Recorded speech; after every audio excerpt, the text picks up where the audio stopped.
Friends, ಇವತ್ತು ಅಶ್ನು ಸೇವೆ ಬಗ್ಗೆ ಒಂದು ಸ್ಟೋರಿ ಮತ್ತು ಅದ್ರ ಬಗ್ಗೆ ಸ್ವಲ್ಪ ಮಾಹಿತಿನ ಕೊಡ್ತಾ ಇದ್ದೀನಿ. ಹೇಳಕ್ಕ. ಅಷ್ಟು ದೇವ್ರ ಪೂಜೆಗೆ ಬಂದಿದ್ರು. ಆಗಲೇ 30 ವರ್ಷದ ಹಿಂದೆ 2 ಮಕ್ಕಳು, ಅಜ್ಜಿ ಎಲ್ಲ ಬಂದಿದ್ರು, ಮನೆ ಫ್ಯಾಮಿಲಿ ಎಲ್ಲ ಬಂದಿದ್ರೆ ಅವರು ಪೂಜೆ ಎಲ್ಲ ಆಯಿತು. ಅವಾಗೆ ಊಟ ಆಗ್ತಿರ್ಲಿಲ್ಲ. ಊಟ ತರೋರಲ್ಲೇ ಊಟ ಮಾಡ್ಕೊಂಡು ಬೆಟ್ಟದ ಮೇಲೆ ಕತ್ತಕ್ ಹೋದ್ರು. ಅರ್ಧ ಬೆಟ್ಟಕ್ಕೆ ಹೋದ್ರು. ಅಜ್ಜಿಗೆ ಅರ್ಧ ಬೆಟ್ಟದ ಮೇಲೆ ಕತ್ತಕ್ಕಾಗ್ಲಿಲ್ಲ. ಮಕ್ಕಳನ್ನ ಅಲ್ಲಿ ಬಿಟ್ಟು ಮೇಲಕ್ಕೆ ಹೋದ್ರು. ಮೇಲಕ್ಕೆ ಹೋಗಿ ಬೆಟ್ಟದ ಮೇಲಕ್ಕೆ ಹೋಗಿ ತಿರ್ಗಾ ಅಲ್ಲೆಲ್ಲ ನೋಡ್ಕೊಂಡು ಕೆಳಗಡೆಗೆ ಬಂದ್ರೆ ಆ ಅಜ್ಜಿನ ಕೇಳಿದ್ರು ಮಕ್ಕಳೆಲ್ಲ ಅಂತ. ಆಡ್ಕೊಂಡು ಎಲ್ಲ ಹೊಲ್ಟೋದು, ಸಿಕ್ಲೇ ಇಲ್ಲ ಮಕ್ಕಳು. ಆಮೇಲೆ ಒಂದು ವಾರಕ್ಕೆ ಬಂದು ನೋಡ್ತಾರೆ. ಅಜ್ಜಿ ಕೇಳಿದ್ರು ಮಕ್ಕಳೆಲ್ಲ ಅಂತ. ಇಲ್ಲೇ ಇದ್ರು ಅಂತಂದ್ರು. ಅಲ್ಲೆಲ್ಲ ಮಕ್ಕಳನ್ನ ಹುಡ್ಕಾಡಿದ್ರು, ಎಲ್ಲೂ ಸಿಕ್ಲೇ ಇಲ್ಲ. ಆಮೇಲೆ ಹುಡುಕಿ ಸಾಕಾಗೋಯ್ತು. ಹೋಗ್ಬಿಟ್ರು, ಊರ್ ಕಡೆಗೆ ಹೋದ್ರು. ಆಮೇಲೆ 8 ದಿವಸಕ್ಕೆ ಬಂದ್ರು.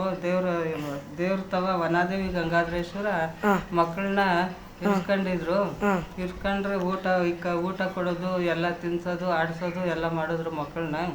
ಆಮೇಲೆ ತಿರ್ಗಾ ಬಂದು ಅವರು ಹೇಳಿದ್ರಂತೆ, ಯಾರೋ ನಿಮ್ಮ ಮಕ್ಳಿಂತ ತಗೋವೆ ಅಂತ ಹೇಳೋದಕ್ಕೆ ಅವರು ಬಂದು ವನಾದೇವಿ ಗಂಗಾಧರೇಶ್ವರ ಮಕ್ಳೆಲ್ಲ ಅಂತ ಕೇಳಿದ್ರೆ ಅವರು ಮಕ್ಳು ದೇವ್ರಿಗೆ ಕಾಣವಂತೆ, ಅವ್ರಿಗೆ ಕಾಣ್ತಿರ್ಲಿಲ್ವಂತೆ. ಆಮೇಲೆ ಮಕ್ಳಿಗೆ ದೇವ್ರ ಕಾಣವು, ಅವ್ರ ಅಪ್ಪ ಅಮ್ಮಂಗೆ ದೇವ್ರ ಕಾಣ್ತಿರ್ಲಿಲ್ಲ.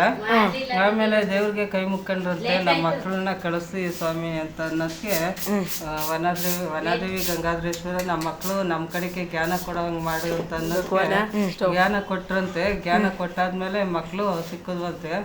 ಆಮೇಲೆ ಮಕ್ಕಳು ಸಿಕ್ಕಾದ್ಮೇಲೆ ಕರೆದ್ರೆ ಅವ್ರ ಅಪ್ಪ ಅಮ್ಮನ ತಕ್ಕೆ ಹೋಗ್ಲಿಲ್ವಂತೆ. ನೀವೆಲ್ಲ ನಮ್ಮ ಅಪ್ಪ ಅಮ್ಮ ಇಲ್ಲವ್ರೆ, ಅಪ್ಪ ಅಮ್ಮ ಅದೇ ದೇವ್ರೇ ಅಪ್ಪ ಅಮ್ಮ ನಮ್ಗೆ ನೀವಲ್ಲ ಅಂದ್ರಂತೆ.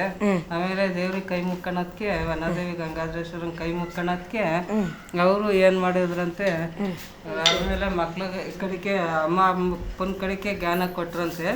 ಜ್ಞಾನ ಕೊಡತ್ಲು ಮಕ್ಳಿಗೆ. ಆಮೇಲೆ ಅವರು ವರ್ಷಕ್ಕೊಂದ್ಸರಿ ಬಂದು ಹೋಳಿಗೆ ತುಪ್ಪ ಆರಾಧನೆ ಮಾಡಿಸಿ ದೇವ್ರ ಪೂಜೆ ಮಾಡಿಸ್ಕೊಂಡು ಹೋಗ್ತೀವಿ ಅಂತ ದೇವ್ರಿಗೆ ಹರ್ಸ್ಕೊಂಡ್ರಂತೆ. ಅರ್ಶಿನ ಸೇವೆ ಮಾಡಿಸ್ತೀವಿ ಅಂತ ಹರ್ಸ್ಕೊಂಡ್ರಂತೆ. ವರ್ಷಕ್ಕೊಂದ್ಸರಿ ಮಕ್ಳು ಸಿಗೋದಕ್ಕೆ ಮೊದ್ಲಿಂದಲೂ ಅರ್ಶಿನ ಸೇವೆ ಮಾಡಿಸ್ತಾನೆ ಅವ್ರು. ಮಕ್ಕಳು ಸಿಕ್ಕಾದ್ಮೇಲೆ ಇಂಥವ್ರಿಗೂ ಅವ್ರ ಫ್ಯಾಮಿಲಿ ಇದು ಮಾಡಿಸ್ತೈತಲ್ವಾ ಅಕ್ಕ? ಅವ್ರ ಫ್ಯಾಮಿಲಿ ಎಲ್ಲ ನಾವು ಅಂದ್ರೆ ಅವ್ರ ಮಕ್ಕಳು, ಮೊಮ್ಮಕ್ಕಳು ಆ ಥರ ಮಾಡಿಸ್ಕೊಂಬತ್ತವ್ರಲ್ವಾ? ನಮ್ಗೆಲ್ಲ ನಮ್ಮಲ್ಲಿ ಮಕ್ಕಳು ಕಳೆದೋಗಿದ್ದು ನಮ್ಮ ಇದಲ್ಲ. ನಾವು ಮುಂಚೆಯಿಂದಲೂ ಅದು ಶಿವಂಗಿಲಿ ಮಕ್ಕಳು ಕರೆದೋಗಿರೋದು. ಈಗಲೂ ಅವ್ರ ಮನೆತನ ಅಂದ್ರೆ ಅವ್ರ ಮಕ್ಕಳು ಮೊಮ್ಮಕ್ಕಳು ಎಲ್ಲಾದ್ರೂ ಮಾಡಿಸ್ಕೊಂಬತ್ತವ್ರಲ್ವಾ ಅಕ್ಕ? ಮೊಮ್ಮಕ್ಕಳು ಎಲ್ಲ ಅರ್ಶಿನ ಸೇವೆನ ಇಂಥವರೆಗೂ ಮಾಡಿಸ್ಕೊಂಬತ್ತಾರೆ. ಜಾತ್ರೆ ಮಾಡ್ತಾರೆ, ಜಾತ್ರೆನೂ ಮಾಡಿಸ್ತಾರೆ. ಜಾತ್ರೆ ವರ್ಷಕ್ಕೊಂದ್ಸರಿ ಮಾಡಿಸ್ತಾರೆ. ಅರ್ಶಿನ ಸೇವೆ ಅಂದ್ರೆ 4-5 ವರ್ಷ ಆದ್ಮೇಲೆ ಒಂದ್ಸರಿ ಮಾಡಿಸ್ತಾರೆ. ದೇವ್ರ ಅವ್ರಿಗೆ ಹಂಗ ಅನುಕೂಲ ಕೊಡ್ತಾನೆ, ಹಂಗೆ ಮಾಡಿಸ್ತಾರೆ.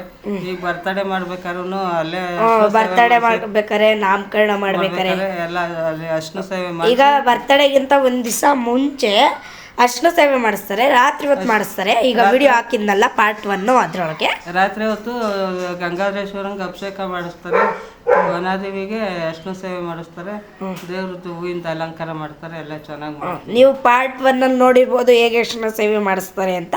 ಪಾರ್ಟ್ 1 ನೋಡಿಲ್ಲ ಅಂದರೆ ಈ ಕೂಡಲೇ ಹೋಗಿ ನನ್ನ ಚಾನಲ್ನ ಸಬ್ಸ್ಕ್ರೈಬ್ ಮಾಡಿಕೊಂಡು ಪಾರ್ಟ್ 1 ನೋಡಿ. ಬಬ್ಬಾಯ್. ಇದು ಸ್ವಲ್ಪ ಮಾಹಿತಿಗೋಸ್ಕರ ಅಷ್ಟೇ. ನಿಮಗೆ ಎಷ್ಟೋ ಜನಕ್ಕೆ ಏನು ಮಾಹಿತಿ ಅಂತ ಗೊತ್ತಿರಲ್ಲ, ಅದಕ್ಕೋಸ್ಕರ ಅದು ಮಾಹಿತಿಗೋಸ್ಕರ ಅಷ್ಟೇ. Thank you. ನೆಕ್ಸ್ಟ್ ವಿಡಿಯೋದಲ್ಲಿ ಸಿಗೋಣ.